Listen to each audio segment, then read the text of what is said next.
Esok hari Isnin, Masya Allah, Tabarakallah, seperti biasa, saya tahu semua orang dah tak sabar dah nak memulakan hari mereka, dah tak sabar nak memulakan hari untuk kita mencari rezeki yang halal buat keluarga dan banyak aktiviti kita esok, betul tak? Jadi apa kata malam ini kita aminkan doa ini dan sebar-sebarkan agar Allah mempermudahkan urusan kita dengan doa yang banyak, keberkatan yang kita kumpulkan, insya-Allah ada cahaya kebaikan yang akan kita terima. Bismillahirrahmanirrahim. Ya Allah, dengan keberkatan baginda Rasulullah, dengan keberkatan hari Isnin yang penuh dengan kegembiraan, permudahkanlah segala urusan kami, ya Allah. Kerana kali ini kami bukan berusaha untuk diri kami sahaja, tapi kami ingin menggembirakan mereka yang berada di sekeliling kami.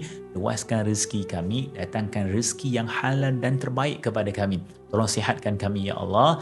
Kami nak kuat, kami nak berjaya untuk memberikan sesuatu yang terbaik dan kami ingin memaksimumkan kebaikan ini kepada mereka. Ya Allah, jadikanlah kami insan yang dipermudahkan segala urusan. Kami ada perancangan dan niat kami adalah untuk sesuatu yang terbaik. Kau berikanlah kebaikan dalam setiap langkah yang kami ambil. Ya Allah, jangan gagalkan kami. Berikan kepada kami, ya Allah, sesuatu yang terbaik dan berikan kepada kami kejayaan demi kejayaan. Pandang kami, ya Allah, dan juga ahli keluarga kami dengan penuh kasih sayang.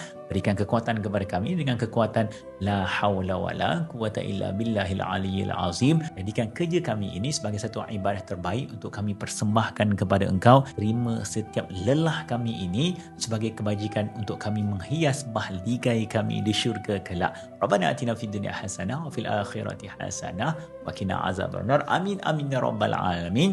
Moga Allah berkati kita.